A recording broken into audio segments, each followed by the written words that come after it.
Malcolm X has a great quote. He says, "People don't realize how an entire man's life can be changed by just one book." This is Chris with KnowYourBest.com. Back in high school, I read Awaken the Giant Within by Tony Robbins. I probably reread it a dozen times, and it was the spark that led me to turn my whole life around. So if you want to be like the world's most successful, start reading more. Consider that Mark Cuban reads over 3 hours each day. Bill Gates reads one book a week, and Warren Buffett reads 500 pages each day. So reading can not only help us build a mindset for success, it can also potentially help us live longer. So researchers at Yale studied about 3,600 participants over the age of 50, and they found that those who read half an hour each day lived nearly 2 years longer than non-readers. Yet, over a quarter of Americans don't even read one book a year. If you're looking to improve yourself or just be more entertained, this video is going to share 8 of the best books for building a great mindset for success. I'm excited. Let's get started.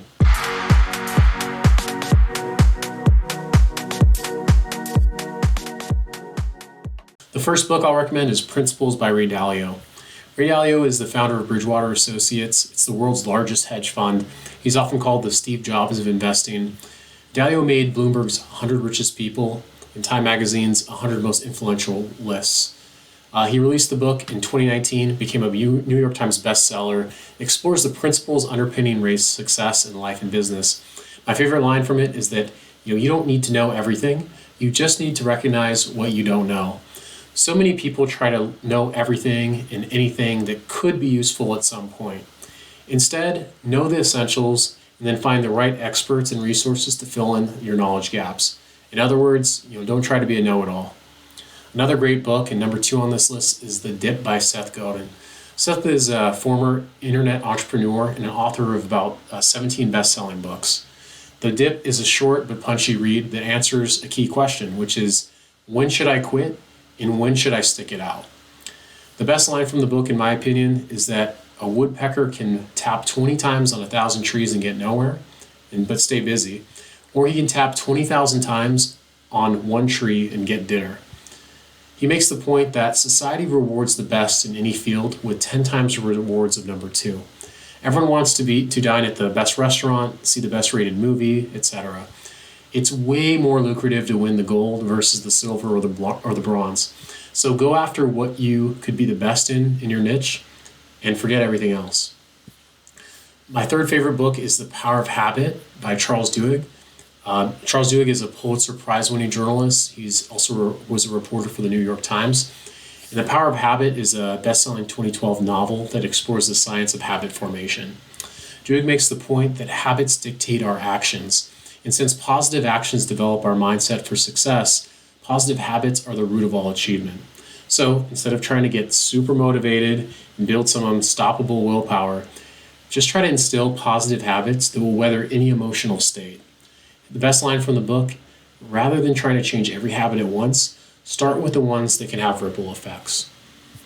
My fourth favorite book is 4 Agreements by Don Miguel Ruiz. Don Miguel Ruiz is a spiritual teacher and an international best-selling author. His 1997 book, The 4 Agreements, suggests a code of conduct based on ancient Toltec wisdom. He starts by explaining how our parents domesticate us from infancy to try to be perfect. When we predictably fall short, we then reject our true selves. He then shares some simple anecdotes, like being impeccable with your word, meaning don't criticize or condemn yourself. The best line from the book: don't make assumptions. Making assumptions leads to a lot of fights, a lot of difficulties, and a lot of misunderstandings. It's always better to ask questions than to assume. It's so true, and assumptions are maybe the most common cause of conflict and hurt in the world. As Mark Twain put it ain't what you know that gets you into trouble. It's what you know for sure that ain't so. My 5th book on the list, Tribe of Mentors by Tim Ferriss. Tim Ferriss is a best-selling author, but he's probably best known for hosting one of the most popular podcasts in the world. It's called The Tim Ferriss Show. His 2017 book, Tribe of Mentors, is a collection of short interviews with top performers across domains. He distills the key learnings from the world's best in everything from art to entrepreneurship. My favorite line: people tend to be way too impatient with long-term progress and way too patient with short-term progress. So they set these huge goals for themselves, but yet they squander their days on Netflix and going out. Tim encourages people to stop trying to figure out some grand purpose. Instead, just try to do things that they might enjoy. Instead of obsessing over your goals, just design days that make the best use of your time. Those days will eventually add up to a successful life. My sixth book is One Small Step Can Change Your Life by Robert Maurer. Maurer is a clinical psychologist. His 2014 book, The Kaizen Way, explores how to make significant life changes with just tiny steps. He suggests that you should start with super small goals that sort of sneak past the fear and doubt complex in the brain. For example, commit to just a few minutes of exercise or earning a few dollars more through a new income stream. Start with a very modest change, build on it, and then over time it compounds to make a massive difference in your life. My favorite line is, all changes, even positive ones, are scary. Attempts to reach goals through radical or revolutionary means often fail because they heighten fear. But the small steps of Kaizen work because they sort of disarm the brain's fear response. My seventh book is The Power of Now by Eckhart Tolle. You've probably heard of this one, another very popular book. Tolle is a spiritual teacher. He's had numerous New York Times bestsellers. The Power of Now is all about conquering the mind in a way that builds inner peace and fulfillment. Our thoughts always consume us, and few of us can consciously shut this off. In this sense, we are sort of prisoners of our minds. My favorite line is that time is precious, not precious at all, but it's an illusion. What you perceive as valuable is not time, but the one point that is out of time, the now.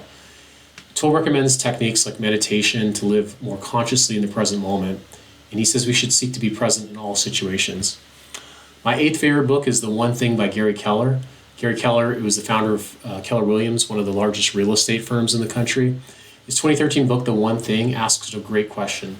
What is the one thing you can do such that by doing it, everything else will be easier or unnecessary? It's all about hyper-focusing on one skill or discipline or venture that is most impactful to you and your market. There's only enough time in the day to be great at one or two things. So people with a mindset for success should choose those things wisely and then go all in. My best line from it is, passion for something leads to disproportionate time practicing or working at it. That time eventually translates to skill, and when the ability improves, results improve. Better results generally lead to more enjoyment and more passion and more time invested. It can be this virtuous cycle of extraordinary results. So there you have it. I hope this list of books were helpful to you. I'm curious what your favorite books are on self-improvement. Please let us know in the comments below. If you enjoyed this video, please subscribe or go to knowyourbest.com to get great self-improvement tips every single week. Thank you.